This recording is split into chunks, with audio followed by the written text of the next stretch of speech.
Hello नमस्कार दोस्तों, welcome back my YouTube channel law with Ronit. दोस्तों आप सभी का हमारे इस यूट्यूब चैनल पे स्वागत है। साथियों एक नए वीडियो और एक नए अपडेट के साथ आ रहे हैं जो कि यूपी पीसीएसजे मेन एग्जामिनेशन से रिलेटेड होगा। साथियों इस वीडियो में आज हम बात करेंगे मुस्लिम मैरिज एक्ट के आंसर राइटिंग के बारे में। जी हाँ दोस्तों, आप सही सुन रहे हैं, मुस्लिम मैरिज एक्ट आंसर राइटिंग के बारे में, क्योंकि इस प्रकार का हमारे पास कमेंट आ रहा था कि मुस्लिम मैरिज एक्ट के आंसर राइटिंग को भी करा दिया जाए। उसी को ध्यान में रखते हुए आज मैं आप लोगों के लिए लेकर के आया हूँ। साथियों आपको यहाँ पे एक बुक दिख रही होगी जो कि लॉ सक्सेस और विधि भारती पब्लिकेशन के कोलैबोरेशन से ये बुक निकलता है, और इस बुक से ही मैंने क्वेश्चंस को ऑप्ट किया है। आप यहाँ पर देख सकते हैं कि यहाँ पे बिहार से रिलेटेड, उत्तर प्रदेश से रिलेटेड, उत्तराखंड से रिलेटेड, इन सभी मुख्य परीक्षाओं से रिलेटेड इनके द्वारा क्वेश्चंस को एक जगह कंपाइल करके रखा गया है, और उसी क्वेश्चंस को हम क्या कर रहे हैं यहाँ पे आपके सामने लेकर के आ रहे हैं, और हम उसी क्वेश्चंस को लेकर के आ रहे हैं जो आपके एग्जामिनेशन में बार बार पूछे गए हैं। जो भी क्वेश्चन बन सकते थे उन सभी क्वेश्चंस को मैं लेकर के आ रहा हूं। अगर साथियों लगता है कि आपको ये बुक आपके पास होना चाहिए तो आप इस बुक को ऑनलाइन भी परचेस कर सकते हैं। आप फ्लिपकार्ट से परचेस कर सकते हैं, अमेजॉन से परचेस करते हैं, और साथ ही साथ विधि भारती.org से भी आप इस बुक को परचेस कर सकते हैं। परचेस करने का डिस्क्रिप्शन लिंक जो लिंक इसका होगा वो डिस्क्रिप्शन बॉक्स में मैं आपको प्रोवाइड कर दूंगा, आप वहां से इसको परचेज भी कर सकते हैं। साथियों अब आंसर देखिए किस प्रकार के क्वेश्चन आए हैं और किस प्रकार के आंसर हमको फ्रेम करने चाहिए अपने मेन एग्जामिनेशन के लिए। साथियों अगर हम बात करते हैं क्वेश्चन की, तो क्वेश्चन तो आपके पास बहुत है। अगर हम मुस्लिम विधि की प्रस्तावना, उद्भव एवं विकास के स्रोत को देखें तो ये भी आपके लिए एक क्वेश्चन बन सकता है। साथ ही साथ अगर हम क्वेश्चन देखें तो मुस्लिम विधि के सोर्सेस से भी रिलेटेड हमारे पास क्वेश्चन बन सकते हैं। अगर देखें तो मेहर से भी क्वेश्चन हमारे पास बन सकते हैं, तलाक से भी हमारे पास क्वेश्चन बन सकते हैं, मेंटेनेंस से भी क्वेश्चन बन सकते हैं, और दान या हिबा से भी हमारे पास क्वेश्चन बन सकते हैं। तो क्वेश्चन की अगर हम बात करें तो क्वेश्चन हमारे पास बहुत बन सकते हैं अगर हम मुस्लिम मैरिज एक्ट के रिगार्डिंग बात करते हैं, क्योंकि ये ऐसा सब्जेक्ट है जिसमें लॉट्स ऑफ क्वेश्चन आपसे बन सकते हैं और लॉट्स ऑफ क्वेश्चन आपके एग्जामिनेशन में बार बार पूछे गए हैं। तो साथियों आज हम आपके लिए डिफरेंस बेस्ड क्वेश्चन लेकर के आए हैं। जितना भी मैं मुस्लिम मैरिज एक्ट का आंसर कराऊंगा ये सब डिफरेंशिएट बेस्ड आंसर होगा, और ये आंसर आपके एग्जामिनेशन में 5 मार्क्स में ही पूछे जाते हैं। जब आपके एग्जामिनेशन में 5 मार्क्स में आंसर पूछे जाते हैं तो आप जो ये पॉइंट लिखा हूं मैं, पॉइंट 1, पॉइंट 2, पॉइंट 3, इसी तरह से आपको अगर 5 मार्क्स का पूछा है तो आप मैक्सिमम 5 पॉइंट लिखेंगे, अब मिनिमम आप 4 पॉइंट लिखेंगे। ये रूल होता है, इसी रूल के अकॉर्डिंग आपको आंसर फ्रेमिंग करना होगा। अब देखिए आगे क्या कर रहा है, इस क्वेश्चन में कर रहा है कि सुन्नी और सिया विवाह में विधि में अंतर बताइए। जो सुन्नी विवाह होता है और जो सिया विवाह होता है, इनके विवाहों के बीच क्या अंतर होता है, इसी अंतर को हमको क्या करना है, यहाँ पे एक एक करके डिफाइन करते हुए चलना है। तो अब बात करते हैं सबसे पहले सुन्नी विवाह की, फिर हम बात करेंगे सिया विवाह के। देखिए सुन्नी विवाह की बात करते हैं तो पॉइंट नंबर 1 कह रहा है कि सुन्नी विधि में निकाह अर्थात अस्थानीय विवाह एवं अर्थात अस्थायी विवाह के अतिरिक्त विवाह के किसी अन्य रूप को मान्यता नहीं प्रदान की गई है। किसकी हम बात करते हैं साथियों, तो सुन्नी विवाह की हम बात करते हैं। तो सिर्फ और सिर्फ इसमें निकाह को ही मान्यता प्रदान किया गया है। लेकिन जब हम यहीं पे सिया विवाह को देखते हैं साथियों तो कह रहा है निकाह के अतिरिक्त मूता विवाह और अस्थायी विवाह को भी मान्यता प्रदान किया गया।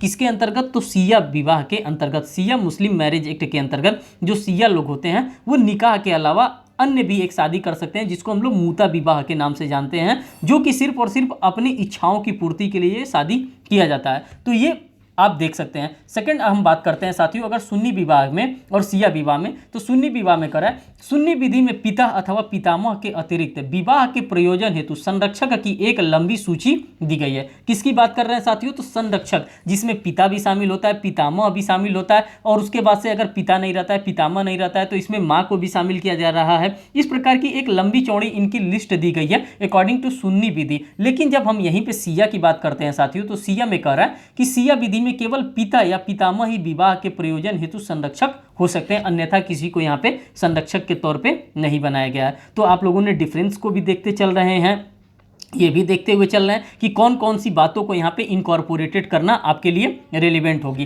थर्ड पॉइंट की हम बात करते हैं साथियों तो थर्ड पॉइंट में कह रहा है 2 साक्षियों का होना अनिवार्य है। किसके अंतर्गत, तो साथियों जब हम सुन्नी विधि की बात करते हैं तो यहाँ पे 2 साक्षियों का होना अनिवार्य होता है। अब आगे देखते हैं दोस्तों, अगर हम साथियों सुन्नी की बात करते हैं, सिया की बात करते हैं यहाँ पे, तो सिया विधि के अंतर्गत अगर हम थर्ड पॉइंट को देखते हैं तो यहाँ पे कह रहा है कि साक्षियों का होना अनिवार्य नहीं है, और यहाँ पे आप लोगों ने ऑलरेडी देख लिया है कि साक्षियों का होना अनिवार्य है। तो सुन्नी में और सिया में आपको अंतर बेस्ड आंसर आपके पास लिखने के लिए आता है और आप यही सभी अंतर्स को क्या करेंगे, लिखेंगे। देखिए चौथा पॉइंट कर रहा है कि मुस्लिम पुरुष मुस्लिम महिला के साथ साथ किसी किताबिया महिला के साथ भी विवाह कर सकता है। किसके साथ, किसी किताबिया महिला के साथ भी क्या कर सकता है, ये विवाह कर सकता है। लेकिन यहाँ पे कह रहा है कि मुस्लिम पुरुष किताबिया महिला से विवाह नहीं कर सकता, किताबिया महिला से मुता विवाह कर सकता है। तो आप लोगों ने देख लिया कि सिया में क्या क्या कंडीशंस बताए गए हैं, सुन्नी में क्या क्या कंडीशंस बताए गए हैं, और इन्हीं कंडीशंस को हमको क्या करना है, अपने मेन एग्जामिनेशन के आंसर राइटिंग में हमको ये सभी चीज़ों को फॉलो करते हुए चलना है कि सिया क्या कहता है, सुन्नी क्या कहता है। अब साथियों नेक्स्ट यहाँ पे जो हमारे पास कंडीशंस दिया गया है, तो इसमें अगर मेहर की बात करते हैं साथियों, तो न्यूनतम इसमें 10 दिरहम मेहर की क्या होती है, आवश्यकता होती है। और इसके अंतर्गत अगर हम बात करते हैं तो मेहर की कोई भी न्यूनतम राशि यहाँ पे निश्चित नहीं की गई है। तो आप लोगों ने ऑब्जर्व कर लिया कि सुन्नी विवाह के अंतर्गत क्या रखा गया है, सिया विवाह के अंतर्गत क्या रखा गया है, क्या सिया विवाह के अंतर्गत कौन कौन सी शादियों को मान्यता दिया जा रहा है, और सुन्नी विवाह के अंतर्गत किस किस शादियों को मान्यता दिया जा रहा है, किसमें कितना मेहर डिसाइड करके रखा गया। जैसे सुन्नी की हम बात करते हैं तो यहाँ पे 10 दिरहम मेहर के डिसाइड करके ऑलरेडी रखा गया है, इससे नीचे आप क्या करेंगे, आप मेहर नहीं देंगे। और सिया की हम बात करते हैं तो यहाँ पे किसी भी प्रकार का कोई भी मेहर के बारे में नहीं बताया गया है स्पेसिफिक होकर कि आपको इतना ही मेहर देना है। तो साथियों इस प्रकार से आपके पास क्वेश्चंस आएंगे और इसी प्रकार से आप अपने आंसर को लिखेंगे। देखिए ये 5 नंबर का क्वेश्चन था और इसीलिए मैंने इसमें 5 पॉइंट मैंने इसमें लिखा है। अगर आपके पास 4 पॉइंट भी बनते हैं तो आप 4 पॉइंट भी लिख सकते हैं, और आप अपने एक पेपर पे ही सिर्फ एक सामने वाले पेज पे आप अपना 5 नंबर के लिए लिखेंगे। इससे ज़्यादा नंबर ऑफ पेजेस पे आप अपने आंसर को नहीं फ्रेम करेंगे। यही स्ट्रेटेजी होता है और मैं बार बार आपको बताता हुआ चल रहा हूँ। अगर हम सेकंड क्वेश्चन की हम बात करते हैं साथियों, तो सेकंड क्वेश्चन में कह रहा है निकाह तथा मूता विवाह में अंतर को स्पष्ट कीजिए। किसकी बात कर रहा है, तो निकाह तथा मूता विवाह में अंतर को स्पष्ट करना है कि निकाह किसको कहते हैं और मूता विवाह किसको कहते हैं। क्या ये दोनों एक ही प्रकार का शादी होता है कि क्या होता है, क्यों इसमें अंतर क्या हो सकता है। तो हम यहाँ पे फर्स्ट अंतर देखेंगे। निकाह जो होता है साथियों ये अस्थाई विवाह है। निकाह को हम अस्थाई विवाह कहते हैं, जो कि अनिश्चित अवधि के लिए की गई संविदा के रूप में होती है। ये एक बार अगर निकाह आपने कर लिया तो वो टिल द डेथ आपके पास ये क्या रहेगा, ये शादी मान्य रहता है। लेकिन हम यहीं पे अगर मूता विवाह की हम बात करते हैं साथियों, तो मूता विवाह में स्त्री पुरुष के बीच अस्थायी विवाह संबंध होता है। कौन सा संबंध होता है, तो साथियों यहाँ पे अस्थायी विवाह का संबंध स्थापित किया जाता है अकॉर्डिंग टू मूता मैरिज एक्ट, जो एक निश्चित अवधि के तहत, जो एक निश्चित अवधि तक के लिए की गई संविदा होती है। यहाँ पे भी क्या होता है, ये एक कॉन्ट्रैक्ट होता है। और आप सभी को पता है कि मुस्लिम मैरिज एक्ट जो होता है साथियों, ये एक सेक्रामेंट ना होकर के ये एक कॉन्ट्रैक्ट है। और ये हम नहीं कर रहे हैं, ये जस्टिस महमूद साहब के द्वारा ये बातें कही गई हैं कि हिंदू जो मुस्लिम मैरिज एक्ट होता है वो एक कॉन्ट्रैक्ट होता है। और यहाँ पे आप मूता मैरिज को भी देख रहे हैं, मूता विवाह को भी देख रहे हैं, तो यहाँ पे कह रहा है कि ये एक निश्चित अवधि के लिए ही क्या किया जाता है, इस प्रकार के शादी को कराया जाता है। सेकंड कॉलम को इनको देखेंगे सेकंड पॉइंट में, तो निकाह द्वारा स्थापित हुआ विवाह संबंध मृत्यु या तलाक द्वारा ही समाप्त किया जा सकता है। कब किया जा सकता है साथियों, या तो निकाह के द्वारा या तो मृत्यु होने के बाद ही इसको समाप्त किया जा सकता है। लेकिन जब हम यहीं पे बात करते हैं मूता विवाह के बारे में, तो क्या कह रहा है, तो साथियों मूता विवाह में कह रहा है कि मूता विवाह संबंध अपनी निर्धारित अवधि समाप्त, किस चीज़ की बात कर रहा है, अपनी निर्धारित अवधि समाप्त हो जाने के बाद स्वतः या पारस्परिक सहमति से पहले ही समाप्त हो जाता है। ये अपने सिर्फ और सिर्फ अपने फेवर को, अपने डिज़ायर को फुलफिल करने के लिए मूता विवाह को यहाँ पे कंडक्ट किया जाता है। जैसे ही उसका जो ड्यूरेशन होता है, जो कॉन्ट्रैक्ट पीरियड होता है, जैसे ही वो कॉन्ट्रैक्ट पीरियड यहाँ पे खत्म होता है या लैप्स होता है, वैसे ही मूता विवाह अपने आप क्या हो जाता है, समाप्त हो जाता है। लेकिन जब हम निकाह की बात करते हैं साथियों, तो निकाह जीवन पर्यंत चलता है, तब तक चलता है जब तक मृत्यु न हो जाती है एक पुरुष की या एक महिला की, तभी ये निकाह को क्या किया जा सकता है, समाप्त किया जा सकता है, तभी निकाह खत्म हो सकता है। लेकिन मूता में इस प्रकार का कोई भी कंडीशंस नहीं होता है। देखिए निकाह सुन्नी तथा सिया दोनों संप्रदायों में विधिमान्य होता है, ये बात तो डेफिनेटली तय है। लेकिन मूता विवाह केवल सिया विधि के संप्रदाय में ही विधिमान्य होता है। अगर मूता विवाह की हम बात करते हैं तो जो सिया लोग होते हैं वो क्या कर सकते हैं, वो मूता विवाह भी कर सकते हैं और ये इनके विधिमान्य है, इनके लिए सिर्फ और सिर्फ विधिमान्य है।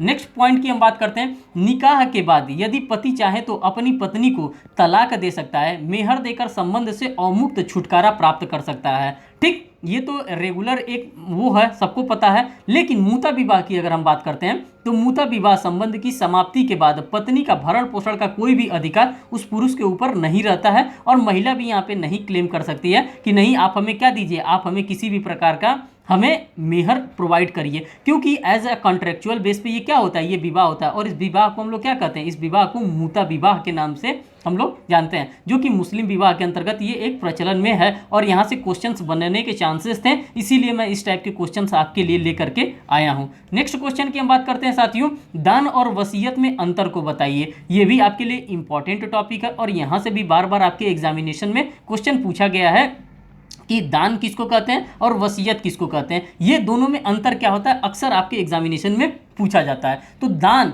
जो हिबा होता है साथियों, हिबा में दानकर्ता अपने जीवन काल में ही संपत्ति का स्वामित्व किसी अन्य व्यक्ति को हस्तांतरित कर सकता है। इसको हम क्या कहते हैं, इसी को हम लोग हिबा के अंतर्गत जानते हैं, और इसको हिबा कहा जाता है। हिबा का मतलब होता है गिफ्ट भी कहा जा सकता है। लेकिन जहां हम वसीयत की बात करते हैं साथियों, तो वसीयत में संपत्ति वसीयतकर्ता की मृत्यु के बाद प्राप्त कर सकता है। अगर हमें किसी की भी संपत्ति को वसीयत के रूप में प्राप्त करना है, तो जब उसकी मृत्यु हो जाती है तब हम क्या कर सकते हैं, उस संपत्ति को प्राप्त कर सकते हैं। ये अंतर है हिबा में और वसीयत में। सेकंड अंतर की हम बात करते हैं साथियों, तो कह रहा है कि दानकर्ता अपनी पूरी संपत्ति का दान वैध रूप से कर सकता है। पूरी संपत्ति का दान क्या कर सकता है, वैध रूप से कर सकता है। लेकिन जब हम यही वसीयत की तरफ देखते हैं, तो वसीयतकर्ता द्वारा विधिक 1/3 से अधिक का वसीयत अमान्य है। कितना, तो यहाँ पे आपको लिखना पड़ेगा कि 1/3 से अधिक का अगर उनके द्वारा वसीयत किया जा रहा है तो ये वसीयत अमान्य घोषित कर दिया जाता है। नेक्स्ट बात करते हैं साथियों हिबा में, तो हिबा में नेक्स्ट बातें कर रहा है,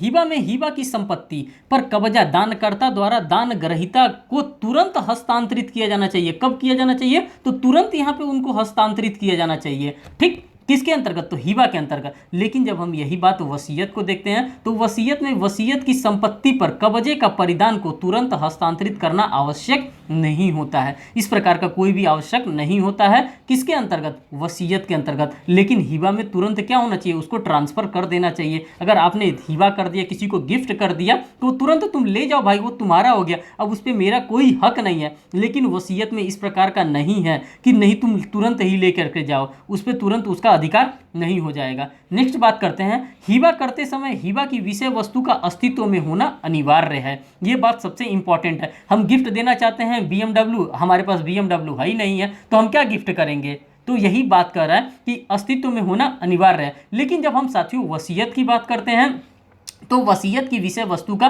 वसीयत के समय अस्तित्व में होना आवश्यक नहीं है। तो ये अंतर आप समझ सकते हैं, अंतर आप देख भी सकते हैं कि क्या क्या अंतर दिया गया और क्या क्या अंतर दे करके आपसे पूछा जा रहा है। नेक्स्ट कह रहा है कि हिबा के संबंध में मूसा का सिद्धांत लागू होता है। किसका सिद्धांत लागू होता है साथियों, तो मूसा का सिद्धांत हिबा के अंतर्गत लागू होता है। लेकिन जब हम यहीं पे बात करते हैं इसके सेकेंड हैंड में, यहाँ पे वसीयत में, तो वसीयत की विधि पर मूसा का सिद्धांत लागू नहीं होता है। तो दोनों चीज़ों को आपने ऑब्जर्व किया कि हिबा क्या होता है, वसीयत क्या होता है, वसीयत में क्या क्या किया जा सकता है, हिबा में क्या क्या किया जा सकता है, कितने पार्ट का हिबा किया जा सकता है, कितने पार्ट की वसीयत की जा सकती है। हिबा में संपत्ति का होना अनिवार्य है कि वसीयत के अंतर्गत संपत्ति का होना अनिवार्य है। इन सभी चीज़ों को आपने डिटेल में एनालिसिस किया, जो कि आपके मेन एग्जामिनेशन के पर्पज से रेलिवेंट है। अब साथियों नेक्स्ट हमारे पास क्वेश्चन आ जा रहा है, ये भी डिफरेंट बेस्ड क्वेश्चन है, और ये भी क्वेश्चन आपके एग्जामिनेशन में बार बार पूछा गया है, इसीलिए इस क्वेश्चन को भी यहाँ पे रखा गया है। कह रहा है हिजानत और संरक्षकता में अंतर बताइए। किसमें साथियों, तो हिजानत क्या होता है और संरक्षकता क्या होता है, किसके अंतर्गत में, किसके संरक्षण में वो रह रहा है, इन दोनों में अंतर को यहाँ पे स्थापित करना है और अंतर को बताना है। तो साथियों जब हम हिजानत की बात करते हैं, तो कह रहा है हिजानत का अर्थ है किसी अवयस्क को उसके शैशव काल में, शैशव काल का मतलब होता है कि बाल्य अवस्था में, अगर वो बच्चा है बाल्य अवस्था में है, बालक है तो 7 वर्ष और बालिका है तो यौना अवस्था की आयु प्राप्त होने तक अपने पास रखा जाएगा। इसको कहा जाता है साथियों, इसी को हिजानत कहा जाता है। लेकिन अगर हम संरक्षकता की बात करते हैं, संरक्षण की बात करते हैं, तो संरक्षण के अंतर्गत आता है, संरक्षकता का अर्थ है बच्चों की अवयस्कता की पूरी अवधि तक अवयस्क की निगरानी में नियंत्रण और कल्याणकारी कार्य करना, इसको हम लोग क्या कहते हैं, संरक्षक कहते हैं। उसकी निगरानी के लिए कार्य करना, वो जब तक वो बाल्यकाल से उभर करके अवयस्क नहीं हो जाता है, वो वयस्क नहीं हो जाता है, तब तक हम क्या करेंगे, उसके संरक्षण में उसको प्रोटेक्शन हम देंगे। तो ये दोनों आपने डिफरेंस को देख लिया। यहाँ पे कह रहा है कि माता को अवयस्क के हिजानत का अधिकार प्राप्त है। किसको अधिकार प्राप्त है साथियों, तो माता को। यहाँ पे मुस्लिम मैरिज एक्ट की हम बात करते हैं तो हिजानत का जो अधिकार प्राप्त है वो माता को भी हिजानत का अधिकार प्राप्त है 7 वर्ष तक, अगर बेटा है तो, और लड़की है तो यौनावस्था तक। लेकिन पिता को संरक्षण का अधिकार प्राप्त है। और संरक्षण का अधिकार किसको प्राप्त है साथियों, तो पिता जो होता है, पिता को संरक्षक का अधिकार प्राप्त होता है। थर्ड पॉइंट की बात करते हैं, माता को प्राप्त हिजानत का अधिकार 7 वर्ष की आयु तक पुत्र और यौनावस्था प्राप्त करने तक पुत्री के संबंध में प्राप्त है। अगर माता की हम बात करते हैं, अगर पिता की हम बात करते हैं साथियों, तो संरक्षकता का अधिकार 7 वर्ष से प्रारंभ होकर वयस्क काल तक पिता या उसके पितामह या उसके निष्पादक को प्राप्त यहाँ पर होता है। तो ये डिफरेंस आप लोगों ने ऑब्जर्व किया, यही डिफरेंस आपको अपने एग्जामिनेशन में कोट करना है और यही कोट करके आपको एक अच्छा एक हैंडसम आंसर अपना फ्रेम करना है। कह रहा है यहाँ पे, माता के हिजानत के अधिकार में होने पर भी पिता का संरक्षक रहता है। अगर कोई भी लड़का है, कोई भी लड़की है, अगर माता के हिजानत में है, फिर भी उसके ऊपर पिता का क्या हो सकता है, उस पर पिता के ऊपर का प्रोटेक्शन हो सकता है, संरक्षक हो सकता है। लेकिन जब हम यहीं पे साथियों बात करते हैं संरक्षक के बारे में, तो पिता के संरक्षक में होने पर माता का हिजानत का